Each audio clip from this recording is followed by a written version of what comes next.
Halo sahabat YouTube, jumpa lagi dengan channel Cerita Film. Saya doakan kalian semuanya dalam keadaan sehat walafiat dan tidak kekurangan suatu apapun.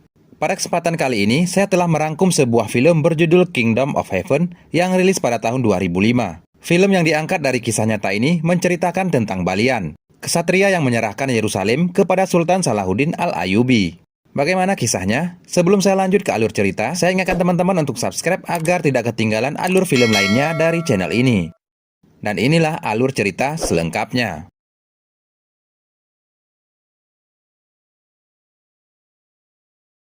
Berlatar di Prancis tahun 1184. Di sebuah desa, seorang pendeta mengambil kalung dari mayat seorang wanita. Ia memerintahkan untuk memenggal kepala mayat tersebut karena mati bunuh diri. Kemudian kita diperkenalkan dengan seorang laki-laki bernama Balian. Balian merupakan ahli besi yang baru saja ditinggal mati oleh anak dan istrinya. Kejadian itu membuat Balian sangat terpukul. Suatu hari, Balian didatangi oleh sekelompok tentara salib yang dipimpin oleh Godfrey. Godfrey meminta maaf karena telah menelantarkan Balian dari kecil. Ternyata, si Godfrey ini adalah ayahnya Balian. Godfrey kemudian mengajak Balian ke Yerusalem bersamanya, karena hidupnya akan terjamin di sana. Namun Balian menolak mentah-mentah ajakan ayahnya itu. Namun sebelum pulang, Godfrey memberitahukan jalan mana yang bisa ditempuh Balian apabila nanti ia berubah pikiran. Malam harinya pendeta datang ke rumah Balian dan memaksa Balian meninggalkan kampungnya dan pergi ke Yerusalem. Ia mengingatkan kembali jika istri Balian mati bunuh diri dan tempatnya di neraka. Jika Balian ke Yerusalem dan ikut perang salib, dosanya dan dosa istrinya bisa terhapuskan. Namun, saat pendeta mengatakan ia telah memenggal kepala istrinya dan melihat kalung istrinya dipakai si pendeta, Balian yang emosi kemudian membunuh pendeta itu. Setelah membunuh pendeta, tanpa pikir panjang lagi, Balian meninggalkan desanya untuk menyusul Godfrey dan pasukannya. Setelah bertemu dengan Godfrey, Balian mengatakan ia akan ikut ke Yerusalem untuk menembus dosanya dan dosa istrinya.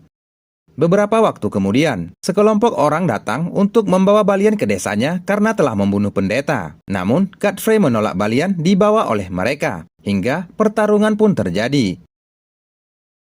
Naasnya, Godfrey sendiri terluka karena terkena anak panah.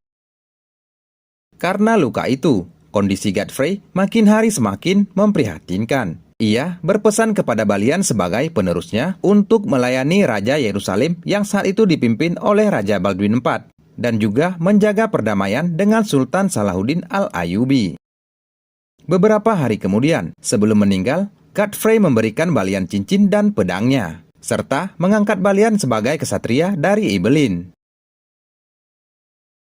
Atas keinginan ayahnya, Balian melanjutkan perjalanan dengan berlayar menuju ke Yerusalem. Di dalam perjalanan ia menghadapi cuaca yang sangat ekstrim di lautan. Kapal yang ia tumpangi pun tenggelam. Untungnya, Balian selamat dan terdampar di tepi pantai. Yang selamat hanyalah dirinya dan seekor kuda. Sialnya, kuda itu pun lepas dan berlari meninggalkan Balian. Ia pun berjalan kaki di padang pasir yang sangat tandus. Hingga ia sampai di sebuah kubangan kecil. Tiba-tiba, kuda itu pun muncul lagi untuk minum air. Kali ini, Balian berhasil menjinakkan kuda tersebut. Ketika sampai di sebuah tempat, Balian didatangi oleh dua orang laki-laki yang meminta kudanya. Permintaan itu tentu saja ditolak oleh Balian. Salah satu dari mereka kemudian mengajak Balian bertarung. Siapa yang menang, kuda itulah yang akan menjadi hadiahnya. Pada pertarungan tersebut, Balian berhasil menewaskan si penantangnya itu. Sementara yang satunya lagi dimaafkan oleh Balian. Kemudian ia meminta bantu kepada orang itu untuk membawanya ke Yerusalem.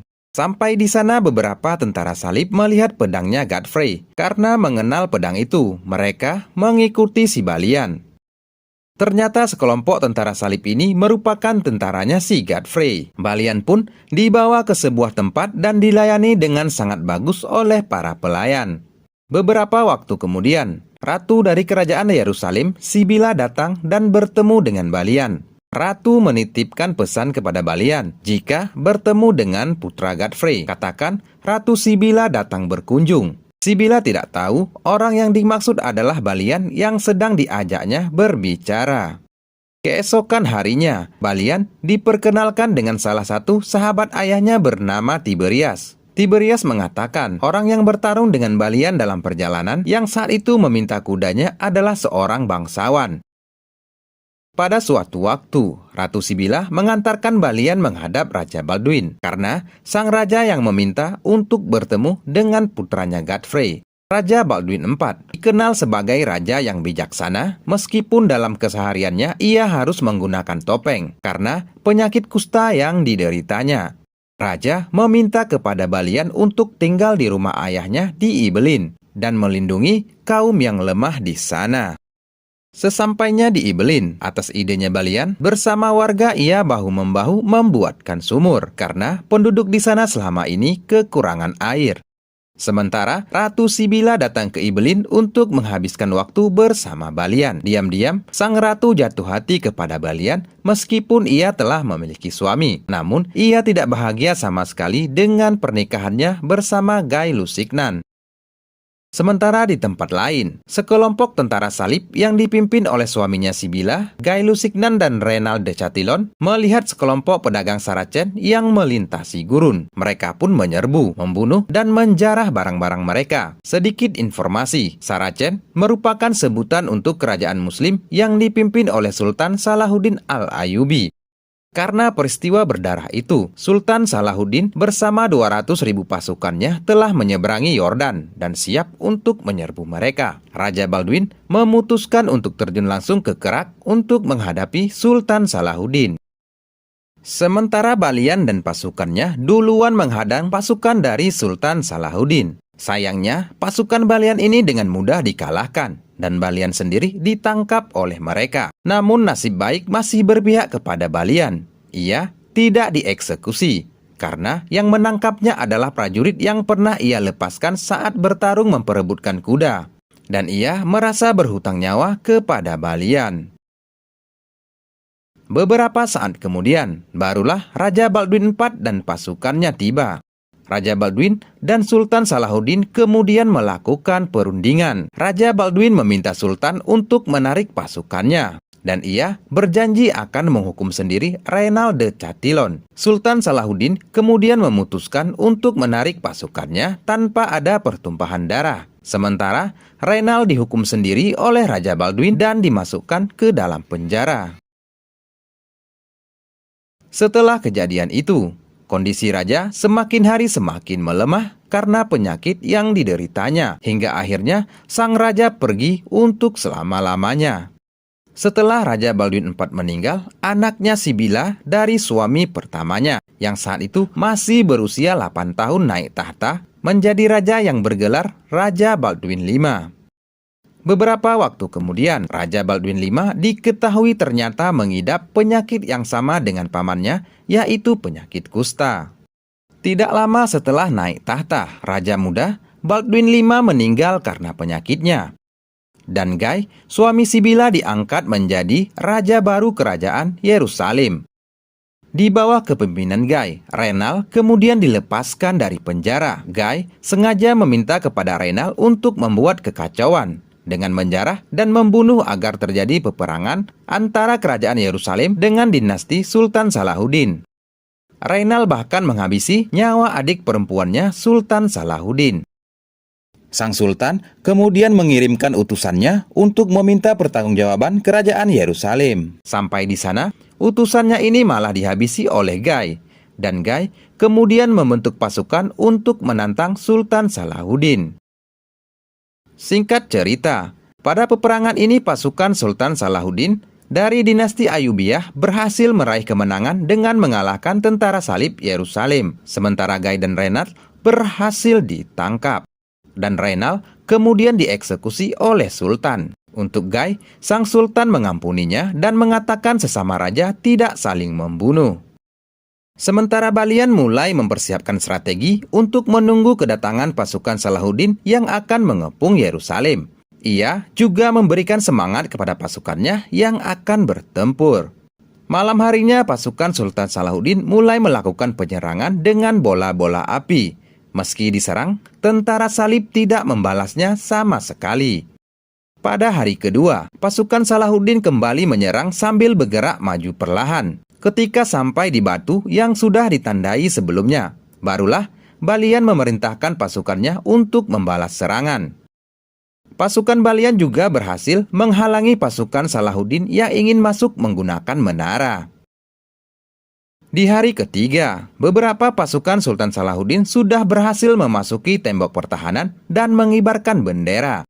Sayangnya, beberapa pasukan ini mendapatkan perlawanan dari tentara Salib. Pasukan Salib juga berhasil merobohkan menara-menara pasukan Sultan Salahuddin. Setelah berhari-hari melakukan penyerangan, akhirnya pasukan Sultan Salahuddin berhasil merobohkan salah satu sisi tembok pertahanan Yerusalem. Meski begitu, pasukan Sultan mendapatkan perlawanan yang cukup sulit dari tentara Salib. Keesokan harinya, pasukan Sultan Salahuddin mengibarkan bendera putih mengajak pasukan Yerusalem untuk melakukan gencatan senjata. Meski kemenangan sudah di depan mata, Sultan melakukan ini untuk menghindari semakin banyak korban yang berjatuhan dari kedua belah pihak. Sang Sultan menginginkan Balian menyerahkan kota Yerusalem. Sebagai gantinya, ia akan memberikan jaminan keselamatan bagi tentara Salib dan semua penduduk untuk pergi ke tanah orang-orang Kristen. Begitu juga dengan raja mereka Gai akan dilepaskan. Setelah mendengarkan kemurahan hati Sultan Salahuddin, Balian kemudian menyerahkan Yerusalem kepada sang sultan. Setelah kesepakatan itu, Sultan kemudian memasuki kerajaan Yerusalem. Terlihat ia sangat menghormati simbol-simbol dari agama lain dan sujud syukur atas keberhasilannya menaklukkan kerajaan Yerusalem. Sementara Balian, Sibila, tentara Salib dan yang lainnya dikawal menuju ke tanahnya orang Kristen. Dan Balian sendiri kembali ke kampung halamannya di Prancis. Pada suatu hari, ia didatangi oleh sekelompok tentara Salib pimpinan Raja Inggris. Balian diajak oleh raja untuk merebut kembali Yerusalem dari Sultan Salahuddin. Namun Balian menolaknya. Dan ia memilih untuk tinggal di kampung halamannya sebagai ahli besi bersama Ratu Sibila. Film pun selesai.